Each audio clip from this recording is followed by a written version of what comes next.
I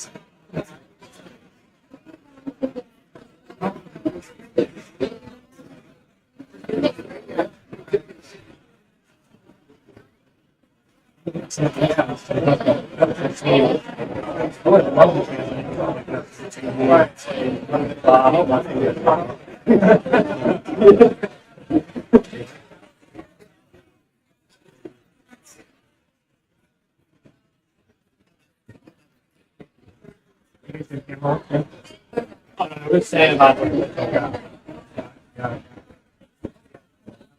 my dad is on the camera operator. All right, Mystery solved.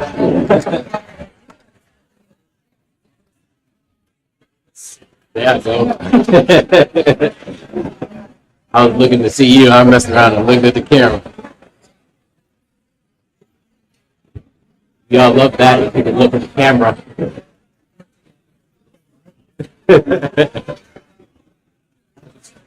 How you doing this morning?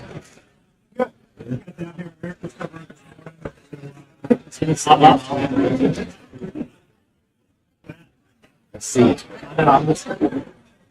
Great things.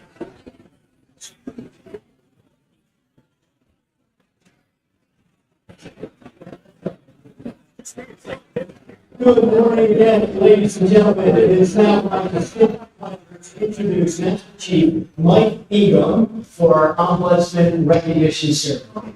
Yes.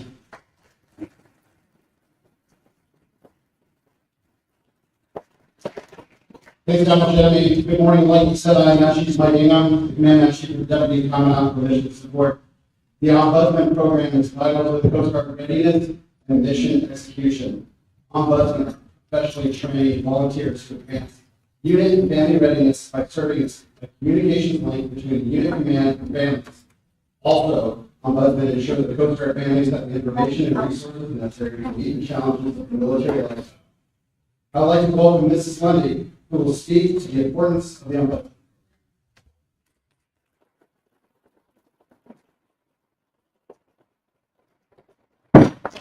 Good morning, everybody. It's so nice to see all these faces. It's great to see you. He stole like my first paragraph. So we all know how critical the Ombudsman program is. And it really is, it is absolutely vital to mission readiness, like he was saying, and it to make our Coast Guard center proud of us. And so I'm really honored and excited to just be a part of recognizing our Coast Guard Ombudsman of the Year. Each year from across the Coast Guard, the units can nominate different ombudsmen, and the nominees go to a senior panel and our ombudsman at large, and they review the nominees, and then they vote on the winner. I am pleased to introduce the remarkable leader and pioneer this award is named, Mrs. Wanda Allen Mura. She is a proud military spouse, and she is the sister of our 23rd Commandant of Coast Guard. I want that on to the audience today. Wanda was the first Coast Guard ombudsman, and she started this whole program. In the early 1980s, Wanda wrote a letter to Admiral James Bracey, and he was the 17th Commandant of Coast Guard, and she recommended that there become a program to work with, have a representative that worked with the families directly to the command teams. She got the idea after attending a Navy Ombudsman training program, during which time she was getting her thesis on, her topic was master's thesis of child development and family relations specific to military families. And in 1986, that grant that request was granted. The Coast Guard Ombudsman Program just celebrated 39 years last month and is stronger now than it ever was before.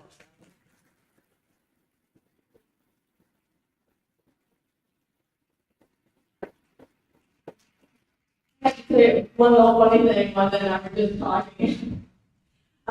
She was saying at one time when she was up here talking about the award and her name being Wanda Allen Mura, how she said, I'm just going to call it the Way Award. And she said, no one laughed, no one got it.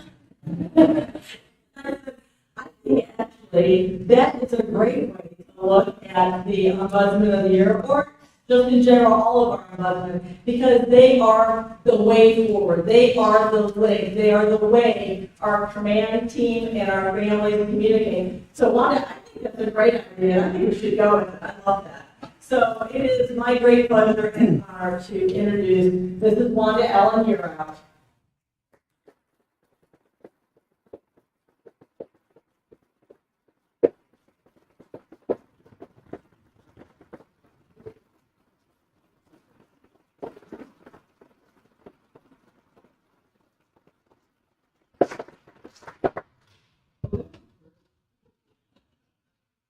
Well, good morning. It is nice to see all your serious faces ready for ombudsman topic training. Okay, show of hands. How many of you worked with your ombudsman 20 years ago? 15? Well, better. Okay. 10?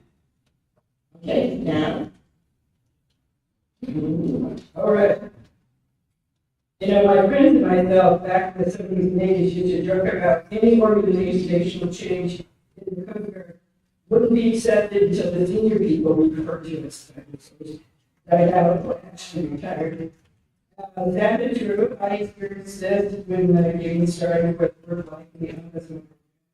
Many senior people told me it was making money, they took care of their independent families without any insight outside. I knew that was wrong. But that has made me more resolved on pushing it through. So I'll give you a quick personal history and my connection to the Ombudsman program. For those that know my brother, you probably heard a version of this already, so bear with me. We grew up on the enlisted side of the house. Our father joined the Coast Guard in World War II at 16. Lying that he was 18 after talking to his older sister and forging her mother's name on his papers. He served on the beach patrol in Oregon and then went on to delivering troops to the campaign theaters in the Pacific. He had gotten out of the service at the end of the war and went back to work in the lumber industry. He met and married her mother after going out and joining customer cafe. She was a waitress. Oh yeah, here's a sidebar. First date till the day they got married, 11 days. The job in the timber industry played out, and they bounced around the Southwest trying to put down roots without any luck, and he ended up bringing this in 3 years after he left the service. But by that time, he was married with one son, our older brother Perry, and another during time. He lost his rank and rating, he had his and yet, he was at Steve when my brother's dad was born, and I came along 22 months later. We transferred often, and our father once told me that he blamed it on the districts, the way they kept the enlisted members' personnel files. When the assignment board came in, they pulled the files, and the guy should have been on the staff. But now, his last name, he got orders, and his twin Zimmerman stayed put twice as long. Our father's appointment in the PCF was very low, being junior enlisted, and relocating meant selling furniture, packing trunks, tea bags, and dresser drawers, and tea cardboard boxes for maneuvers to pick up. At the new location, they gathered used furniture and kitchenware. Our father was an isolated duty once for 14 months, building a land station in the Philippines, leaving our mother with 3 kids under 5. He taught her how to drive their social car before he left on the streets of San Francisco. My mother still does not want to drive. Well, at the time, she still didn't want to drive in San Francisco. Our mother was great at being a single parent and making ends meet. I was asked her how she knew how to do all of this alone and with 6 kids and no money, and she said she'd close her eyes and picture what her mother would do. I thought that was great advice, and it got me through several times. No matter where we landed, our house was always open to junior single coasties that were independent sins. Our father was from a family of 10 kids, and our mother from a family of 7.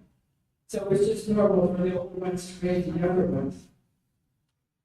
Our oldest brother, Gary, was diagnosed as hearing impaired. It was on our parents to find whatever services they could. There was no hearing aids for his problem, no special education.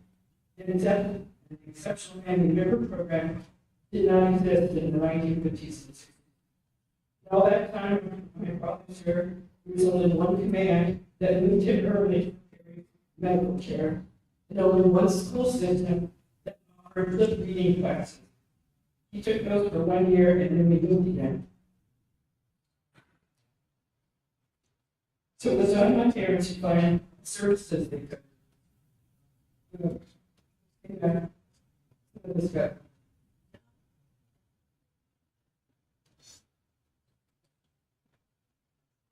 Our father retired as chief damage control from the base in Alameda in 1965. As our oldest brother graduated from high school and went off to college. We moved to Tucson to be by extended family, but the job offerings were few. And after several short-term hires, our father retired to one of his old billets in San Francisco that he had been reclassified as civil service. He returned to maintenance and repair out of the carpenter shop. As you know, my brother went on to attend the Coast Guard Academy. My parents and I moved back to New London, Connecticut in August 1969. So we watched him play football. And right off, Dad and his best friend ambushed me with an ordered blind date with an underclassman. Sadly, our brother Perry died in Bucks in 1970. It sent our family into a tailspin. Tom's oldest brother had been killed in Vietnam in 1968, so we all grieved together, trying to work through it.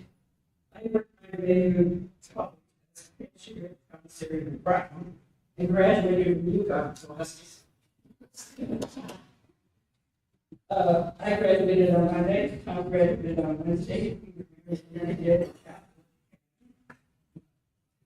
Now, we move forward to 1982. I was telling the Ombudsman like in a speech a few weeks ago, I entitled this, God has three answers for prayer.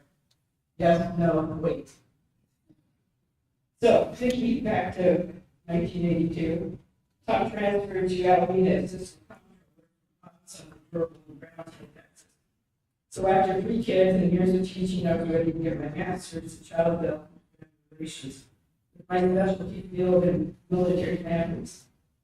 I enrolled at San Francisco and started my coursework.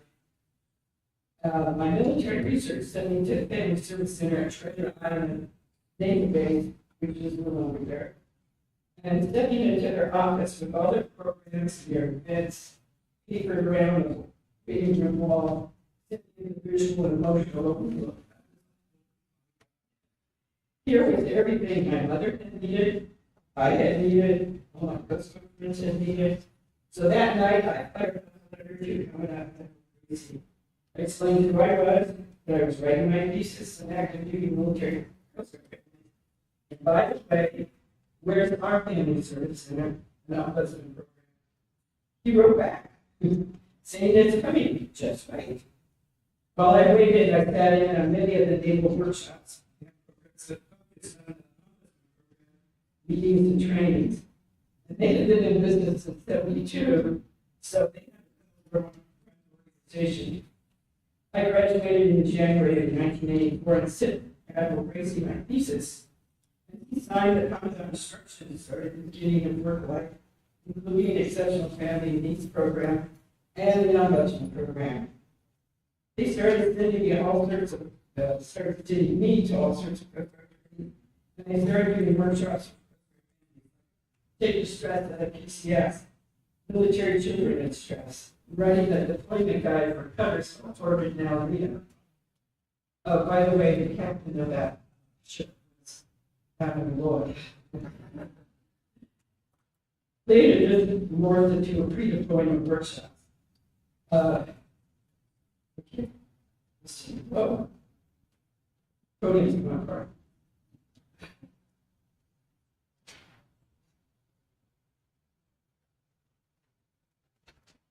Well,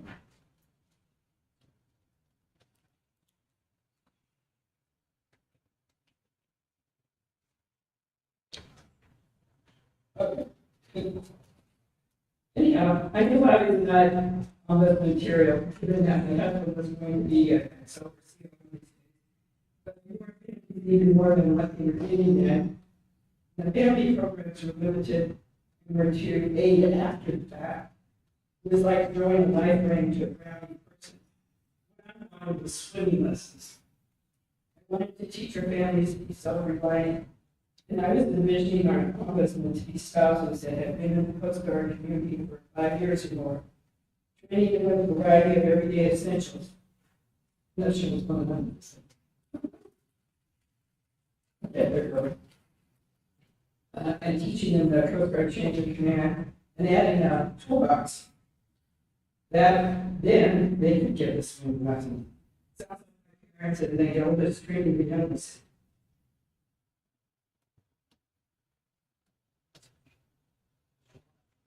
Sorry. When they put this in here, they got it all out of work, sorry.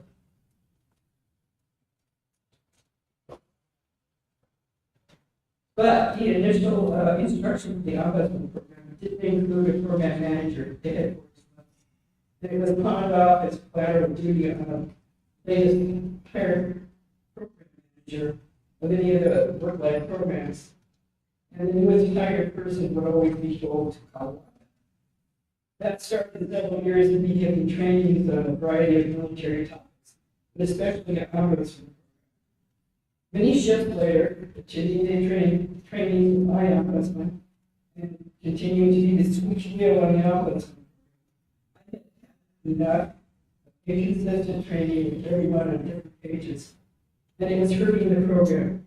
It was a bad ombudsman. It was worse than no ombudsman. So in 1998, when Tom left at CEO of Rush and Hawaii and PCS Galena, that's Police Pack area office. I walked into the work-life office and I asked you to volunteer ombudsman coordinator. And over the years, I come up with what I call the ombudsman kit. And I tried to sell it to everybody at the yeah, the kit was a huge 3-inch notebook, crammed full of all sorts of paperwork, resources, training materials, anything a new ombudsman would need. Supplies and all the research pamphlets. I mailed the box to every new ombudsman that made from day to day and for 2 to 3 hours is one-on-one training. I wanted to have enough training to get their feet on the ground and start helping the new families. And this will tie them over until the next email that we done. All those healthcare updates, state able, all that sort of stuff. And during our quarterly ombudsman meetings, I've been having to read and discuss the newest training chapter that I had and add their input to it. And I started that email description list with other district ombudsmen and kept it in the loop. 2 years later, Tom PCS back to Hawaii as chief of staff. And the work-life office, when we heard up Scooty back, and they asked me to be the volunteer ombudsman coordinator there. I continued my ombudsman kit and added a commanding officer kit. Basically, all the paperwork on how to find, appoint, and support an ombudsman. And I said these hours, as soon as an ombudsman told me they had 4%. They did wait for commands to request help. Okay. Interesting.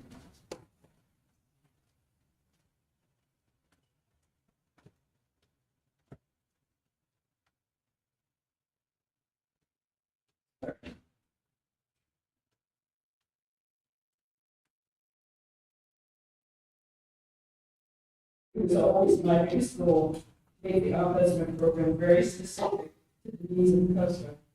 Before the Coast Guard's deficit, for the Coast Guard spouses and by the Coast Guard spouses.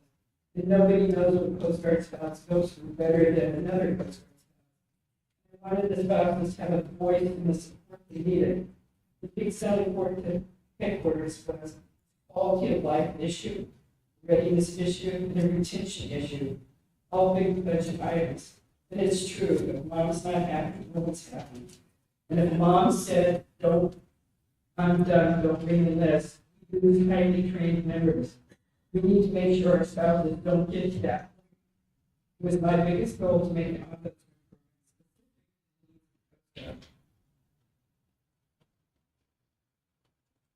Okay, understand. But in 2002, we retired for Tucson, care for my parents. But I continued to get requests from commands around the Coast Guard during their office. And I got another call, one phone call. The next person worked by. Hey, Rodney, where are you? Yay! He was a great mission coordinator, but he cared, he listened, and he brought myself and two of my senior officers together several times to polish up the training guide and the instruction. And as you know, my brother became commandant in 2006, 2010. Very, very proud. And in 2010, 2011, the Ombudsman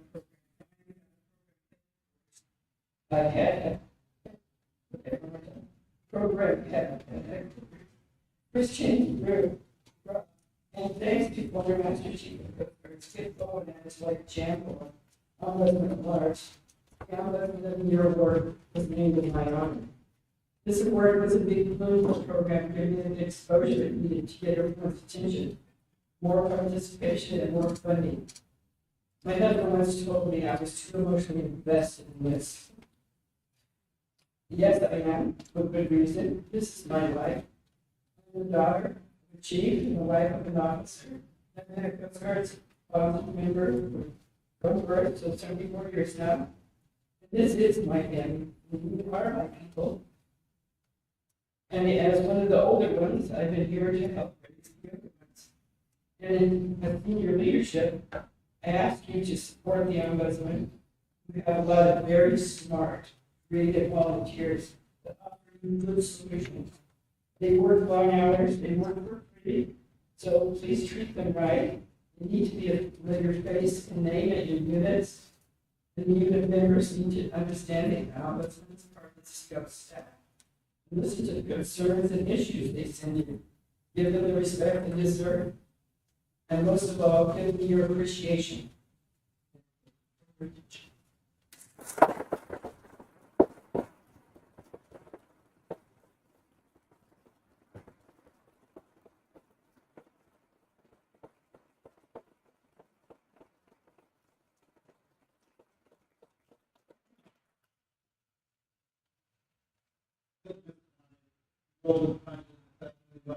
Just like our Ombudsman do throughout the years.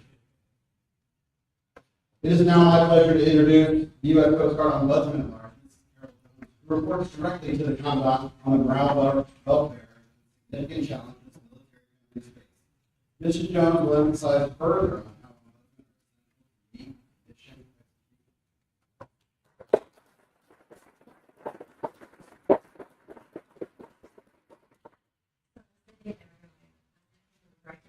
Speech because they hit all of the good points. Wanda, anytime I hear you speaking and talking about the past and what you did to get us to where we are now,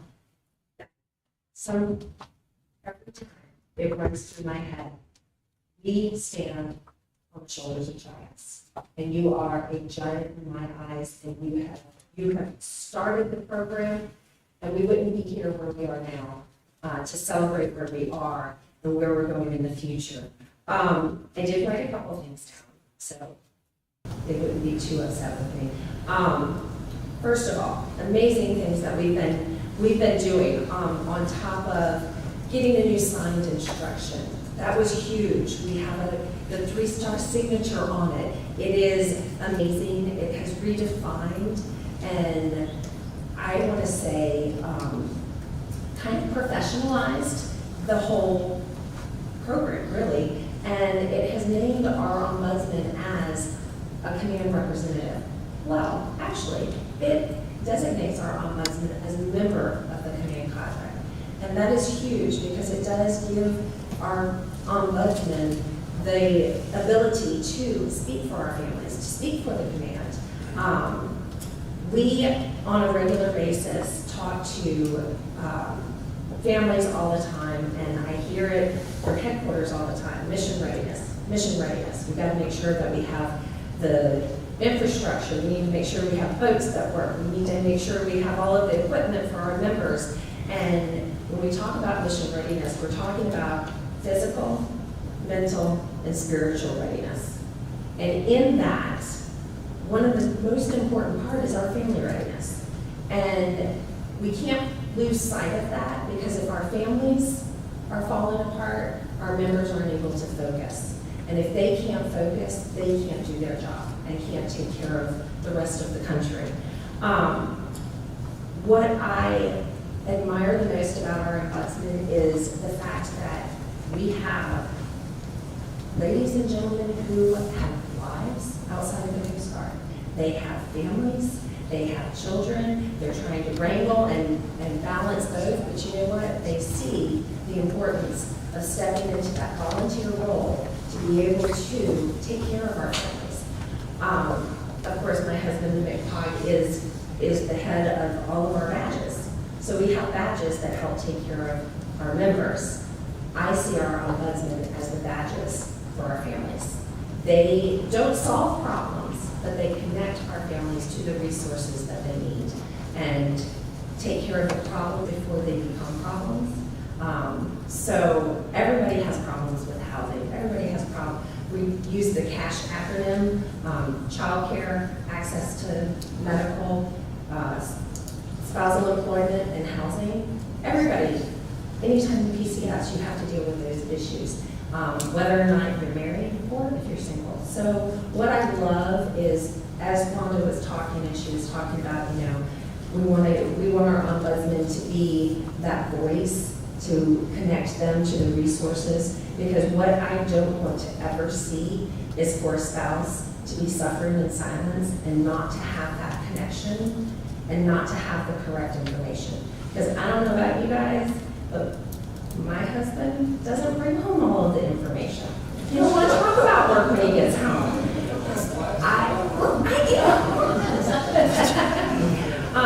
But anyway, so I do have to compliment this entire group of people, because I feel the love coming from our ombudsman now.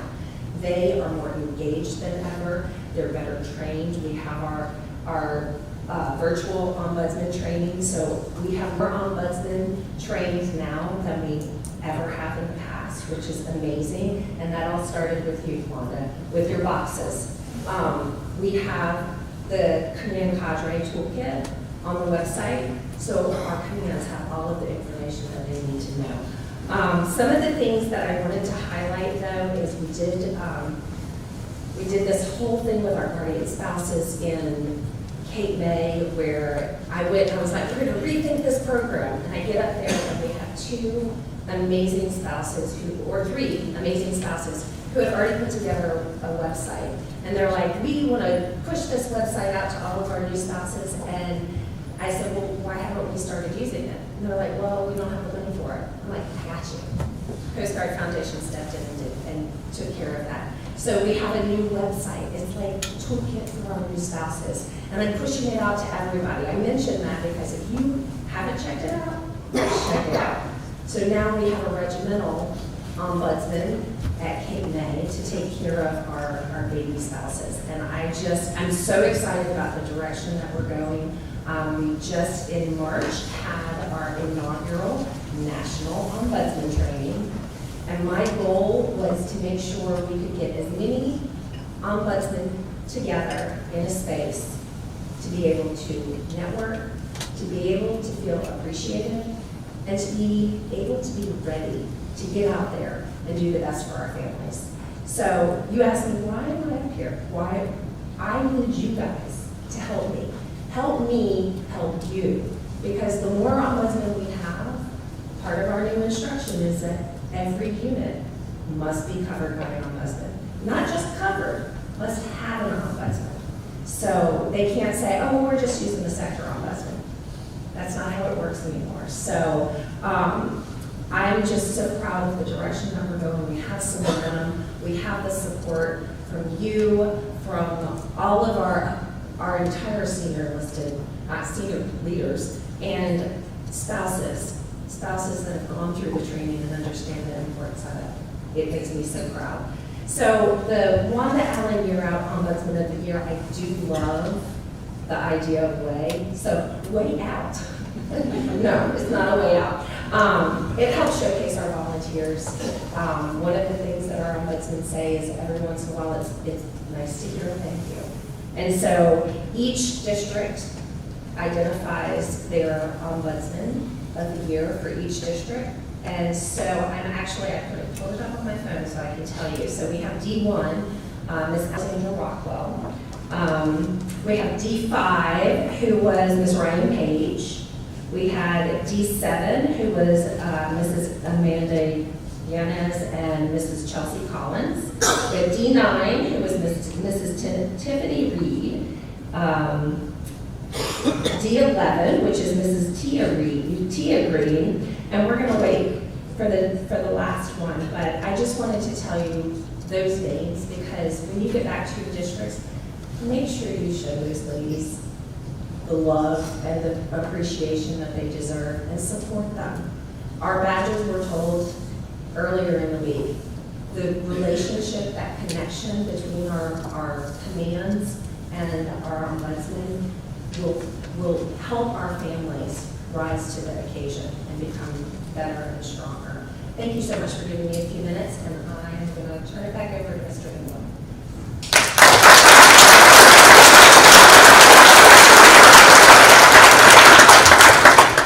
Thank you, Mr. Jones. It's now my honor to introduce the Acting Vice Commandant of the U.S. Coast Guard, Vice Admiral Pete Potier.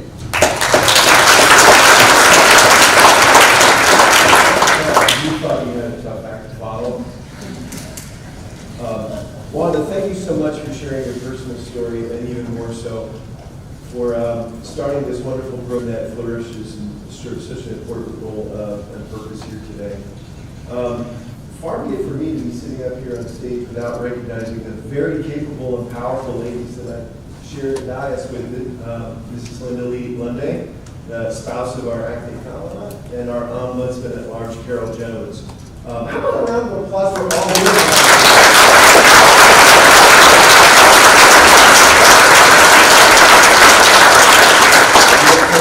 But just a few weeks ago, it felt like that we were celebrating the first ever annual ombudsman training at the Hogs in your quarters. That would not have happened if it wasn't for you, for all the insight, innovation, and heavy lifting that you did at a time where we had to justify just about every gathering that we did here in the United States Coast Guard. I can't tell you how thrilled I was to be in and among some of our terrific ombudsmen. But I'll say to you, the audience, thank you for those of you who supported the attendance of the ombudsman in your areas of responsibility. I would vouch that there are more ombudsmen who really need this training and need your support to make themselves aware of and available for travel to the next one that we hold, right, Carol? Just one example of the many, as Carol had said, that we need you all to support through your lower echelon commands this terrific and completely necessary program. So it's been said, but why don't I just reiterate a couple of key points here. As we say from the Coast Guard's pilot house, so to speak, family readiness is Coast Guard readiness, and Coast Guard readiness is operational excellence. That sounds kind of flat, doesn't it? Because it really doesn't express in totality why we serve. We serve for our families because of our families and with the support of our families.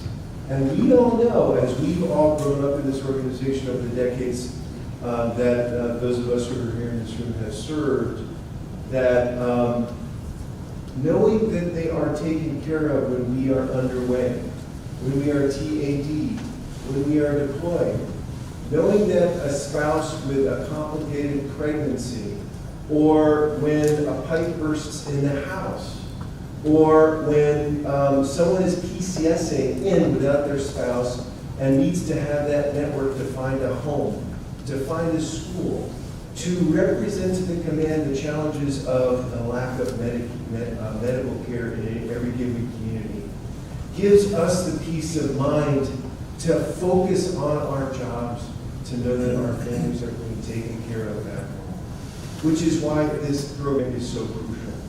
But Carol, you expressed it so well, but it's the heart and soul of our ombudsmen who do this as volunteers, as with their passion and their commitment, even though they too might have jobs, even though they too have their own families that they need to lead. They do this for the greater good of the United States Coast Guard because of the love and affection they have for the organization and for all the members of the unit and all the families. That's just an absolutely terrific thing. So we deeply appreciate, on behalf of the ombudsman here in the room, the ombudsman coordinators, Lori and Ryan, and everybody who's related to this program, the terrific work that you do. Now, what I'm wondering up here is, does our ombudsman here know that she's got the award? Nobody has said her name yet. Okay, can I? Yes. Okay. So, I was saving the best for last. so I'm going to stand in, forgive me. Amongst an amazing cadre of ombudsmen, we are really, really pleased to recognize Morgan Holden as our Ombudsman of the Year. Commander retired. She herself served a full active duty career serving the nation, and now serves the local Juneau community by being the ombudsman up there. So, with a recent visit up there at D17 to visit Beguine, you come to appreciate how unique the community of Juneau is and the challenges of serving there. Even though it's the capital of the state, it is very, very isolated. People who serve there, most of them are far, far away from their families and friends, from their traditional networks. Housing is really challenging, right? Medical care is really challenging. It is sort of the picture place in terms of center of gravity of a lot of Coast Guard operations that suffers from pretty chronic challenges that we see in many of our communities. And so being an ombudsman, Morgan, in that particular area is absolutely crucial. And then it's also not immune to disasters.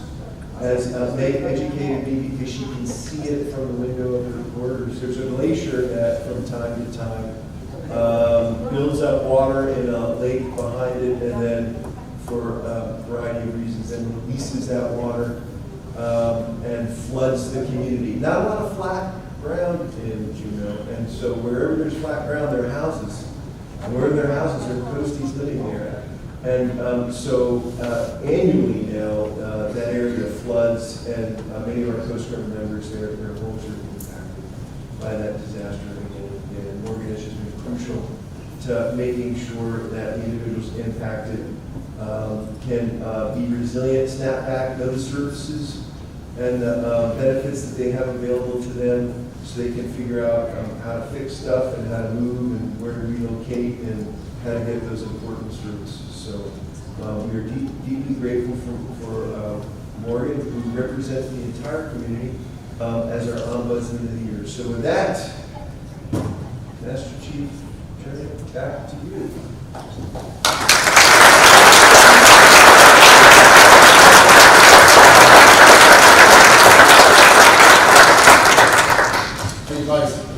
Each year, the Coast Guard honors an individual who has provided significant contributions in their position as a volunteer Coast Guard ombudsman, a vital link between the command and families.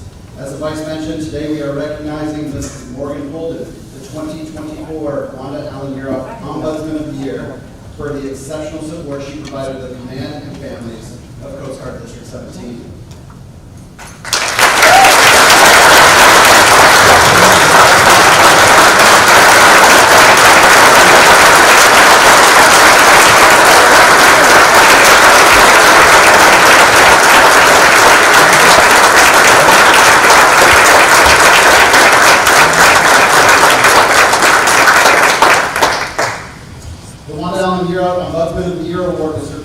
was created at the request of Janet Bowen, the former ombudsman at large, to be a way for the Coast Guard to recognize the extraordinary service of ombudsman.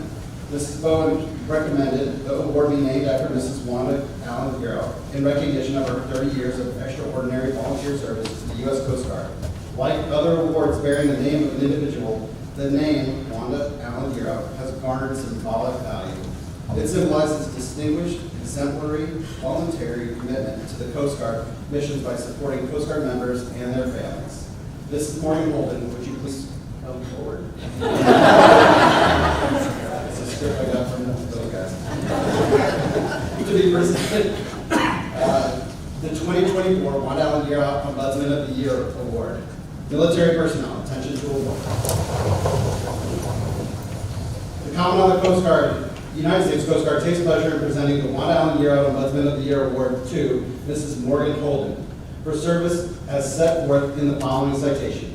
For exemplary meritorious service from January through December 2024 as the Ombudsman for the Coast Guard District 17 staff. During time, she served as a principal source of assistance and support to Coast Guard families while demonstrating the highest standards of professionalism and confidentiality in all matters. Mrs. Holden's exceptional planning skills combined with her knowledgeable nature made her an indispensable command partner and asset to the Coast Guard and local communities. She planned and volunteered at multiple command-sponsored events, such as the 2024's Coast Guard Days celebration, which had over 200 attendees. She also partnered with Juneau's Spouses Association, providing a meeting space, facilitating and hosting events for members and their families. Mrs. Holden has an in-depth knowledge of programs and services available in Juneau's challenging location. She aggressively sought out new resources to assist families, such as the Federal Emergency Management Assistance and State of Alaska programs for many families who were impacted by the 2024 glacial outburst flood. Her flexibility and creativity were imperative to the many lodging alternatives she identified for 16 families unable to return home when it was discovered that local lodging was extremely limited and pet prohibitive. Additionally, she assisted in coordinating the efforts of over 80 volunteers who provided property, flood, and mold preventive measures, meal trains for families with inoperable appliances, and usable kitchen spaces and insurance. Coast Guard Mutual Assistance and Coast Guard Chief Petty Officers Association Claims Assistance. Mrs. Holden's established a strong, positive relationship with our incoming families by creating and maintaining a local Coast Guard and military family Facebook page, reaching over 200 members. She also provided in-depth online family briefings to over 70 incoming families with over 100 hours dedicated to informative content regarding critical topics such as housing, schools, daycare, support, services, etc. Mrs. Holden has logged over 150 hours volunteering for Bay Elementary and over 60 hours as a trained and certified volunteer with our Scouting America troop.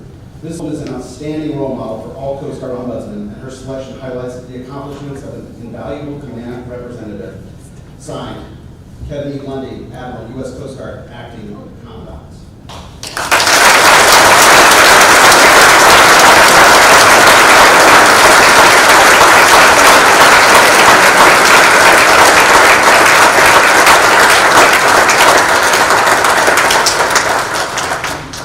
You all may be seated while they take some pictures.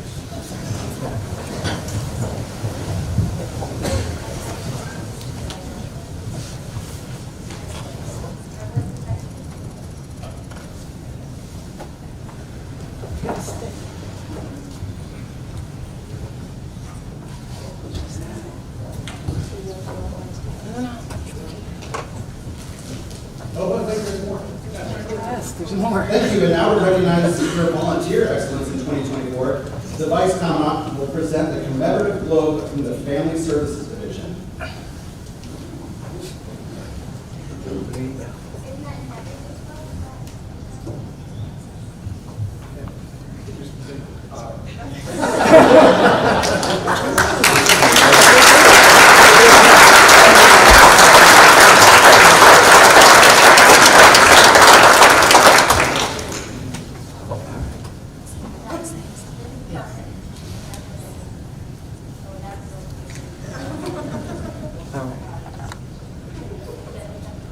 Lady, this is her time to speak. Ladies and gentlemen, Miss Morgan Holden, our 2024 Wanda Allen Gerard.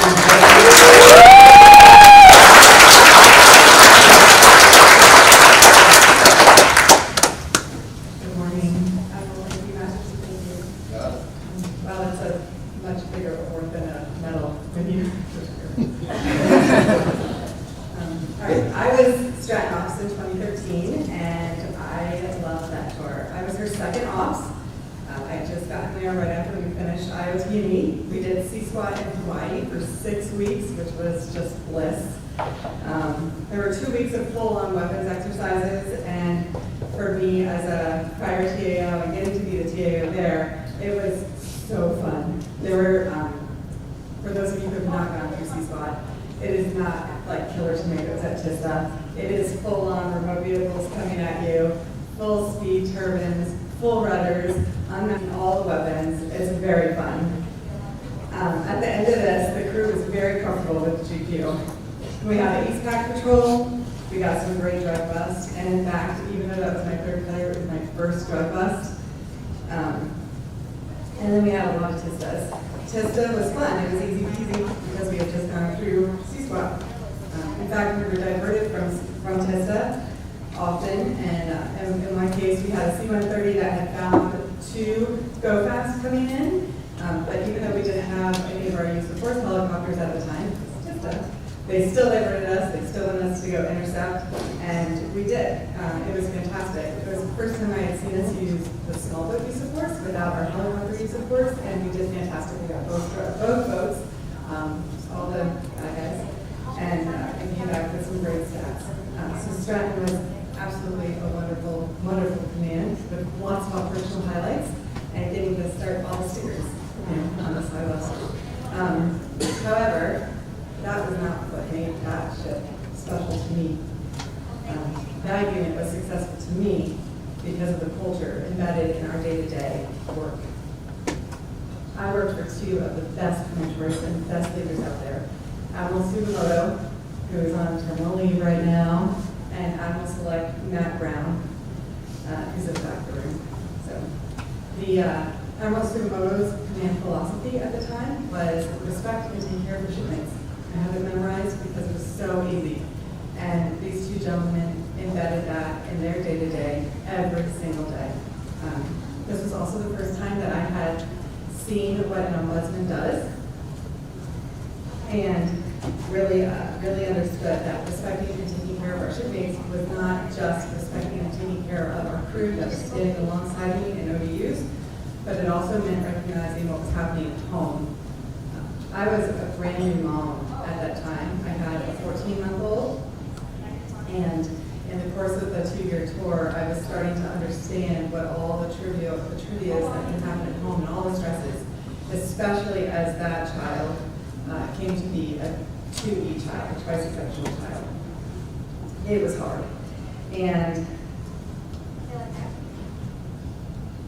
I got to see how the CO and XO really understood that. It was the ombudsman who came in, and it was getting to hear the XO across the way say, "Oh, hi, Erin," and then quickly shut the door for privacy for the rest of the command. But I got to see that the stresses that happen with your crew members, it takes away from their day-to-day work, right?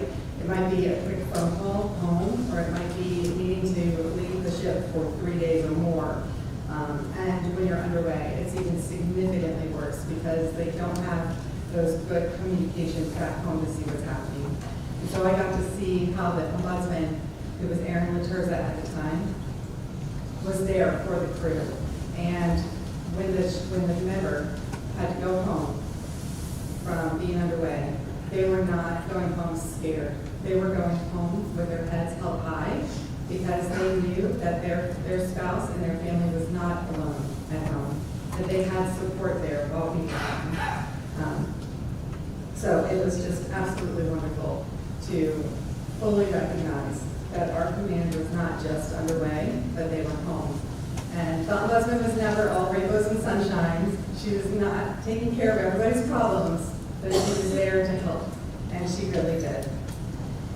I've had the privilege to serve as D-17's ombudsman for just over a year now, It's been an honor to serve our Coast Guard families in their times of need, both unexpected needs like PCSing to a somewhat remote and very intimidating location, definitely with a dynamic shift of routine for everyone, or mostly really not any routine for about 6 months when you first get there. And also in unexpected needs stemming from massive floods that wipe out entire neighborhoods where most of our coasties live. Areas where the city had no clue that the flood was going to happen that bad and no one was prepared. In those cases, it meant bringing meal trains together and bringing work parties together and getting all of the coasties together that we could, spouses and active duty, because contractors are not available to support you with the need of an insurance phone call at that time. And other times, it was just connecting people to legal, or connecting them for powers of attorney, or just understanding what a common law construction is, or what might you find in it, or which ones apply to home. No matter how big or minor the active duty member family needed, being able to help them, help our active duty members be more present at work, and help the mission become more successful. Too often, we underestimate the power of a touch, a smile, a kind word, a listening ear, an honest compliment, or the smallest act of caring, all of which have the potential to turn a life around. Legal is positive. Thank you.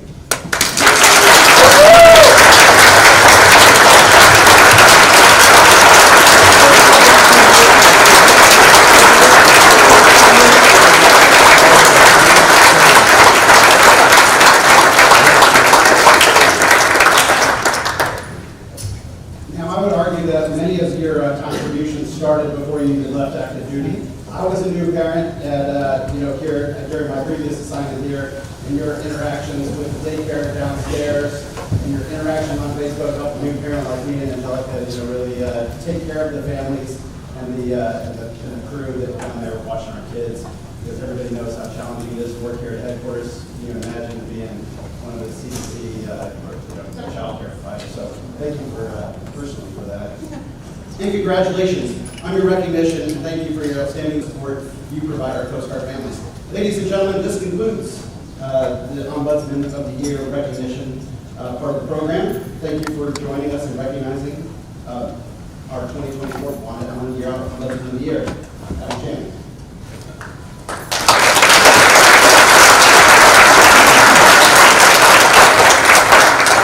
Congratulations again, Morgan, and Ms. Wanda Allen. Thank you for continuing to be such a source of inspiration for all of us. We're going to take a short break here. Coming up next, we're going to recognize our active duty enlisted person of the year and our reserve component enlisted person of the year. So we'll start at the top of the hour. So please make a quick turn in. Thank you.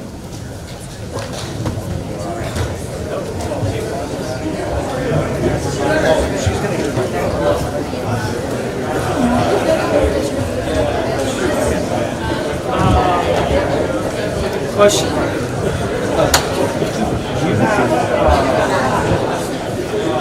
They're in the things